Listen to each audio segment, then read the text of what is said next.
Bismillahirrahmanirrahim. Assalamualaikum warahmatullahi wabarakatuh. Halo semua, kembali lagi bersama Kakak Maya di sini.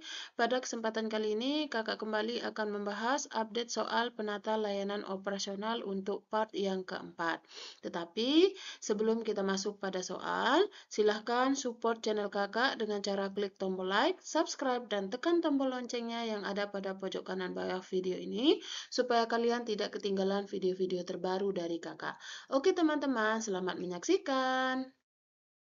Seperti yang sudah kita bahas sebelumnya, adapun jobdesk penata layanan operasional, yang pertama perencana dan pengorganisasian, yang kedua pemantauan dan evaluasi, yang ketiga pengelola sumber daya, yang keempat penanganan masalah dan keluhan, yang kelima pelaporan, dan yang terakhir koordinasi antar departemen. Adapun kisi-kisinya di sini meliputi Undang-Undang Nomor 25 Tahun 2008 tentang Pelayanan Publik, Peraturan Pemerintah Nomor 60 Tahun 2008 tentang Sistem Pengendalian Intern Pemerintah atau SPIP, Manajemen Operasional, Perencanaan Layanan Operasional, Pengelolaan Sumber Daya, Pemantauan dan Pengendalian Kinerja Operasional, Pengelolaan Resiko Operasional, Sistem dan prosedur operasional, penggunaan teknologi dalam layanan operasional, manajemen mutu operasional, analisis data operasional, koordinasi lintas divisi atau unit kerja, dan pengelolaan keluhan dan masalah operasional. Untuk lebih jelasnya, kita masuk pada soal. Bunyi soal yang pertama. Apakah yang dimaksud dengan administrasi perkantoran? A. Penyusunan agenda dan rapat. B. Pengelolaan dokumen dan arsip. C. Mengatur dan mengendalikan seluruh aktivitas perkantoran. Ataukah D. Keterlibatan dalam pengaturan jadwal dan waktu. Silahkan dijawab dalam waktu 5 detik. 5 detik dimulai dari sekarang.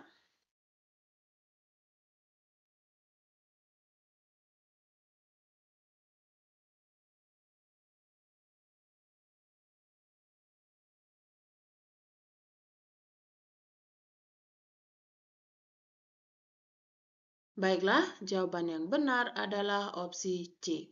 Mengatur dan mengendalikan seluruh aktivitas perkantoran.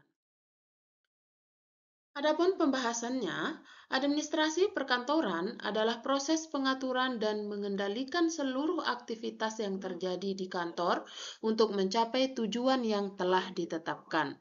Sehingga, berdasarkan uraian di atas, jawaban yang paling benar adalah opsi C. Soal berikutnya, apakah yang dimaksud dengan analis beban kerja dalam proses penentuan formasi? A. Aktivitas menentukan jumlah optimum tenaga kerja yang ada di dalam organisasi pemerintah. B. Aktivitas menentukan jumlah minimum tenaga kerja yang ada di dalam organisasi secara efisien. C. Evaluasi efektivitas pegawai dalam menjalankan tugas. Ataukah D. Aktivitas untuk menentukan jumlah optimum tenaga kerja yang ada dalam organisasi secara efektif dan efisien. Silahkan dijawab dalam waktu 5 detik. 5 detik dimulai dari sekarang.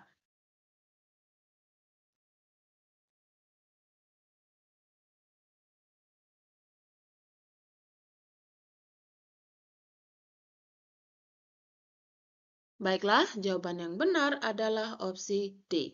Aktivitas untuk menentukan jumlah optimum tenaga kerja yang ada dalam organisasi secara efektif dan efisien.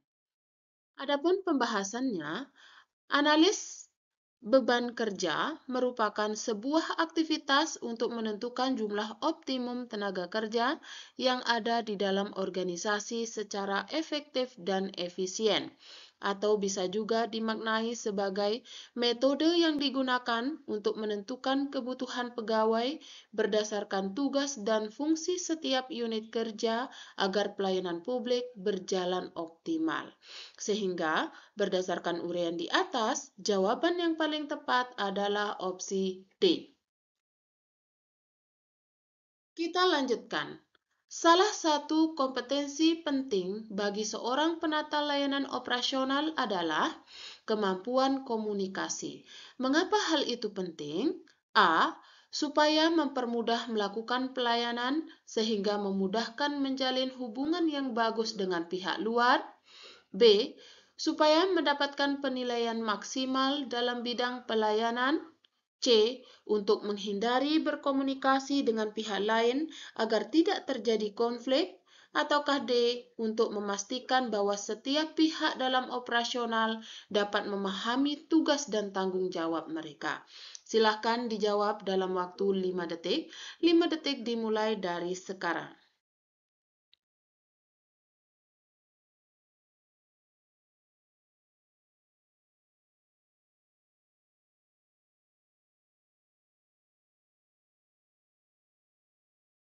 Baiklah, jawaban yang benar adalah opsi D.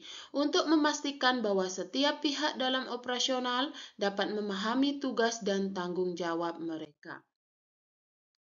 Adapun pembahasannya, salah satu kompetensi penting bagi seorang penata layanan operasional adalah kemampuan berkomunikasi. Hal ini penting untuk memastikan bahwa setiap pihak dalam operasional dapat memahami tugas dan tanggung jawab mereka dengan baik.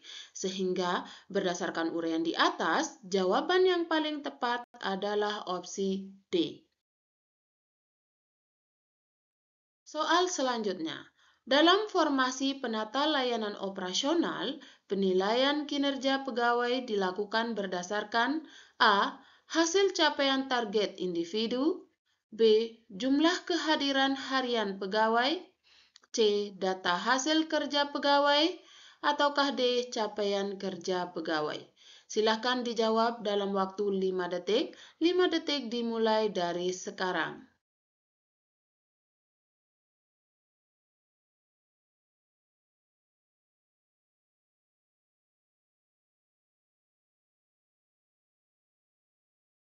Baiklah, jawaban yang benar adalah opsi A, hasil capaian target individu. Adapun pembahasannya, dalam formasi penata layanan operasional, penilaian kinerja didasarkan pada hasil capaian target individu yang telah ditetapkan sesuai dengan tugas dan tanggung jawab pegawai. Sehingga, berdasarkan uraian di atas, jawaban yang paling tepat adalah opsi D. Kita lanjutkan ke soal berikutnya. Untuk menjamin kelancaran penyelenggaraan pelayanan publik seperti layanan operasional, maka diperlukan A. Pembinaan dan pengawasan, B. Pengaturan, C. Pemberdayaan, ataukah D. Pembinaan dan penanggung jawab. Silahkan dijawab dalam waktu 5 detik. 5 detik dimulai dari sekarang.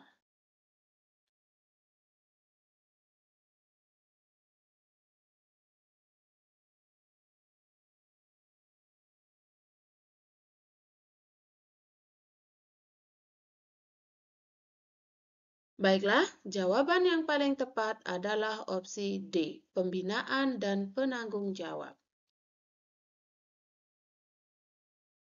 Adapun pembahasannya, untuk menjamin kelancaran penyelenggaraan pelayanan publik seperti layanan operasional, maka diperlukan pembinaan dan penanggung jawab.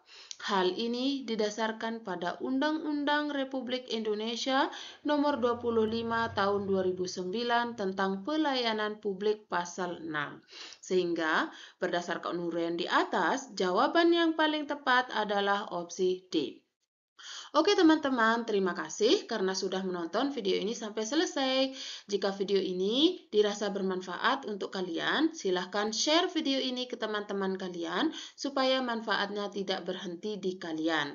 Serta komen juga di kolom komentar video-video apa yang perlu kakak bahas melalui channel ini. Oke teman-teman, terima kasih. See you next time and bye-bye.